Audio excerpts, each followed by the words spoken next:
Swayam Prabha. Digital India. Educated India.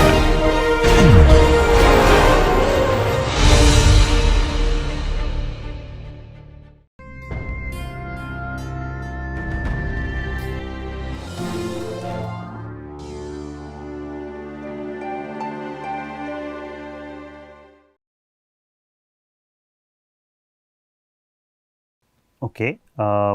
In the previous session, we looked at the locking in type 1 PLL, and we found the stable solutions while defining the phi error dot by k. So, let me just recall what we have looked at quickly. So, this was our PLL, type 1 PLL with R and C, and VCO connected in feedback. This is V in and V out. What we have observed is we tried to find the solution in the lock case where we were looking at this delta omega 0 by k minus sign of phase error. If this equation has a solution, then the PLL locks, otherwise the PLL does not lock. Okay. Now, the question arises, the PLL does not lock. So, what does it do? Okay. You give the input signals, you have initial frequency error. So, at time t equal to 0, my omega in is equal to omega, my omega out is omega free, right.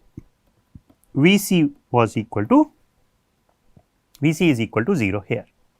Okay. So, you have phase error dot which is given at the top, you have frequency error at the beginning. So, delta omega 0 is nothing but omega minus omega free. If this frequency error is large, the PLL does not lock. Question is, what does it do? Okay. So, let us figure out what does it do. So, I will plot the same thing for the case when you do not have a solution for this equation. So, let us see this.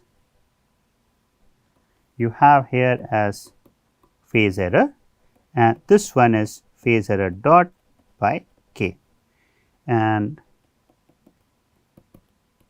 assuming that there is no solution, I will plot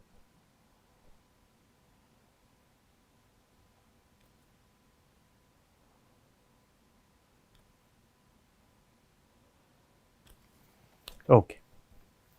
So, this is the kind of waveform you have. You do not see the blue curve crossing. Blue curve is nothing but the what you see the right hand side of the above equation. You do not see this crossing the x axis at all. Okay, and this is nothing but delta omega 0 by k here. Okay, well, it does not cross, that is fair enough, no problem with that. What does it do? That is, to figure out that, let us note these points. So, this is minus pi, this is plus pi. Okay. So, if I connect everything in the PLL as shown to you here, you will have error voltage and control voltage, just that these voltages will not settle to a fixed value because it does not lock. So, what is happening here is the following. If you look at on this top, the upper part of this curve, which is here, right, and similarly the lower part which is here. In both these cases, what you see here is, I will just write this, but you pick up this particular point which is minus pi by 2. At phase error equal to minus pi by 2, what you see is phase error dot by k is equal to, you can work this out, this is nothing but delta omega 0 by k plus 1, or the other way you can say, I will just remove the k from here and say that the rate of change of phase error with respect to time is delta omega 0 plus k. Okay. Similarly, at phase error equal to pi by 2, you will have the rate of change of phase error as delta omega 0 minus k. It should be noted here that k is a positive value. Now, when you start this PLL with initial frequency error delta omega 0 and you do not have any solution which gives you that the rate of change of phase error is equal to 0, then the waveforms will keep on changing, or the voltage signals here will keep on changing, and it will not settle to any fixed value. At that particular time, what you observe is from our previous analysis that at some particular phase error, or we have chosen only 2 points, at these phase errors, at one particular phase error the rate of change of phase error is maximum, and in other case the rate of change of phase error is minimum. Okay. Delta omega 0 by k tells us the rate of change of phase error is maximum, whereas in the other case it tells us rate of change of phase error is minimum. So, the PLL is still running, it has not locked. The only thing is sometimes the phase error changes slowly and sometimes the phase error changes fast. Okay, how does it matter? Let us see that. So, we will try to understand that what happens here. So, for that what I will first do is I will show you the case. Let us pick up simplify it a little bit and consider our mixer standalone or the phase error detector standalone, which is this block, right, phase error detector. In case this is only you are considering only the mixer part. Okay. So, I have V in, I have V out. Okay. And this is, let us say this is not connected in the loop, just to understand how the phase error would have changed if there was a frequency error, but it was not in the feedback loop. If that would have been the case, the phase error would increase linearly. There is no doubt, right, because if you have frequency error between these two, phase error is nothing but delta omega 0 times t, it is a linear one. Fine. If it is linear, so what I am plotting here is phase error with respect to time. The blue one is for open loop. So, it may start from minus 2 pi, goes to minus pi, then 0, then plus pi, plus 2 pi, and it is going to get all these values at fixed intervals of time, and these fixed intervals of time is nothing but they depend on delta omega 0. So, you are going to accumulate this phase error in time 2 pi by delta omega.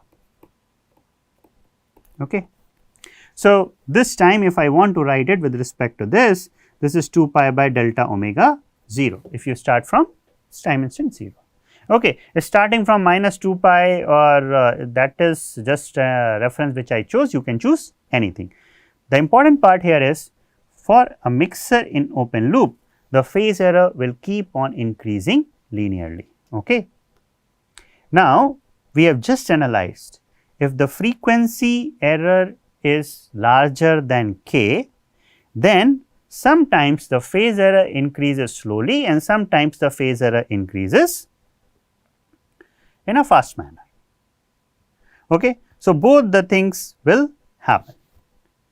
We have seen this, okay, that your rate of change of phase error when your phase error is minus pi by 2 is fast, and then when your phase error is plus pi by 2 it is slow, and this rate of change accumulation of the phase error is periodic in nature. Whatever is happening in one period, the same thing is going to happen in the other period.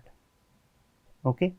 So, if we look at the phase error in the closed loop or in the loop where we are having our V out is affecting the mixer input. So, what we will see is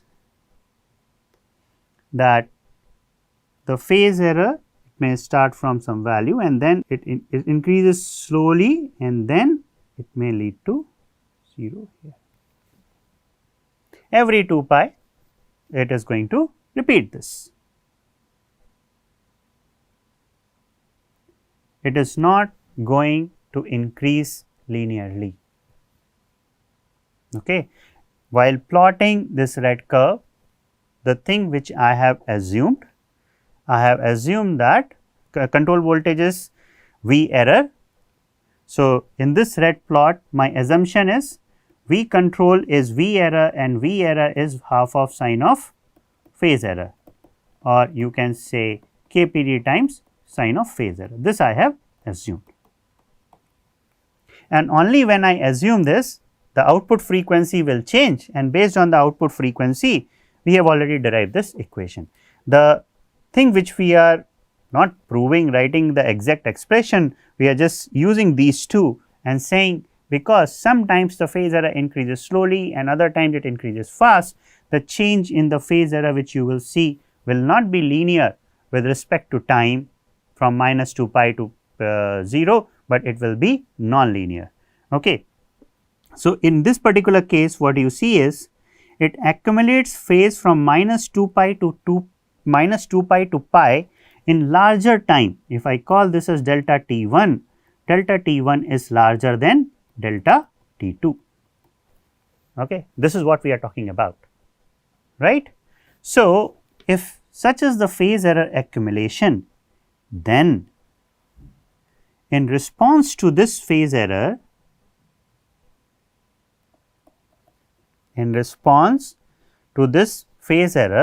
what is our error voltage? Error voltage is sine times the phase error. Okay. If error voltage is sine times the phase error, then what you are going to see is what is the error voltage for the case when your phase error is not changing linearly, and it is always it always keeps on going from minus 2 pi to 0 and 0 to 2 pi, right. It keeps on increasing, but with a different rate of change.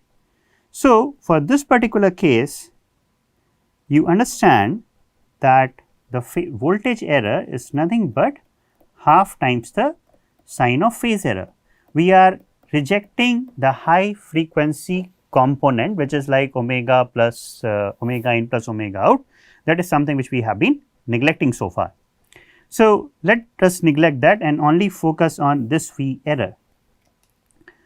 When the phase error goes from minus 2 pi to 2 pi, that time sine is actually going to be.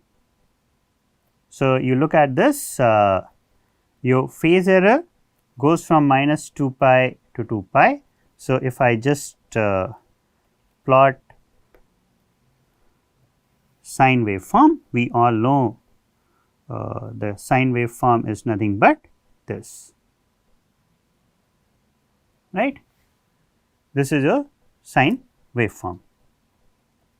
Okay. This is your minus pi and this is plus pi, and minus 2 pi is this and minus pi the other way. Okay.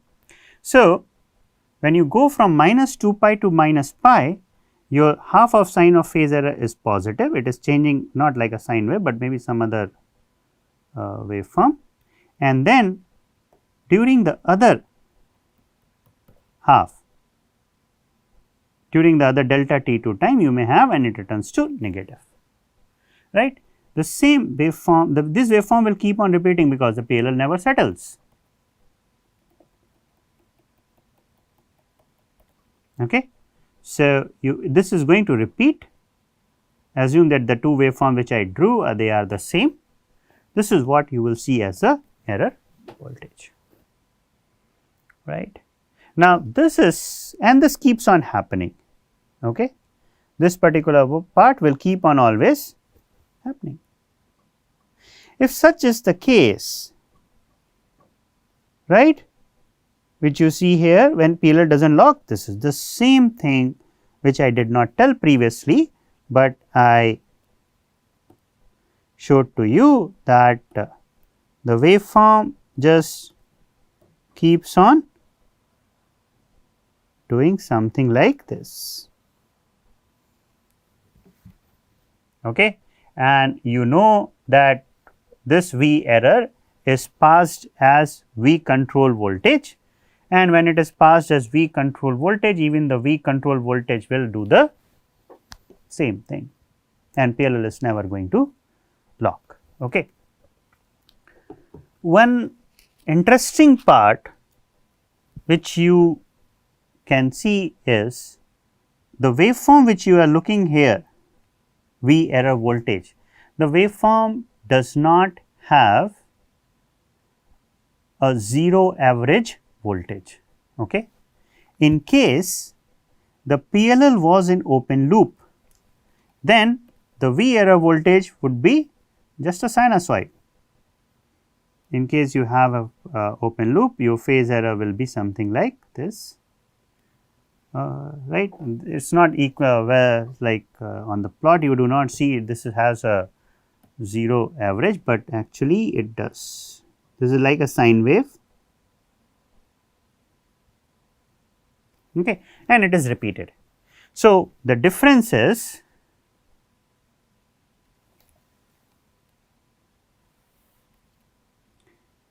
in open loop, average of V error is equal to 0 for given phase error, for any given frequency error. In closed loop,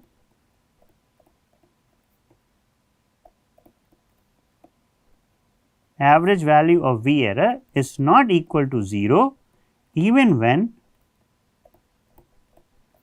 delta omega 0 is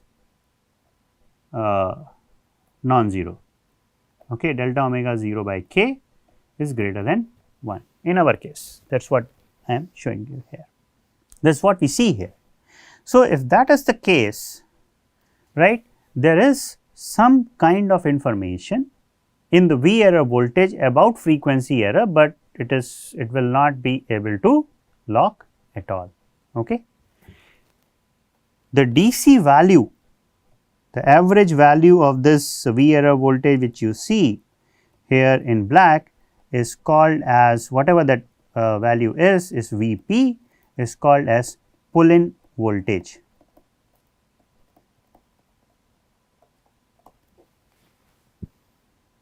Okay.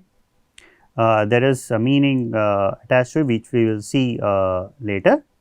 Okay. So, this is the pull-in voltage. Now, this waveform, the waveform which you see here, right, this waveform is asymmetric in nature. This particular waveform is asymmetric in nature and often referred as asymmetric beat note.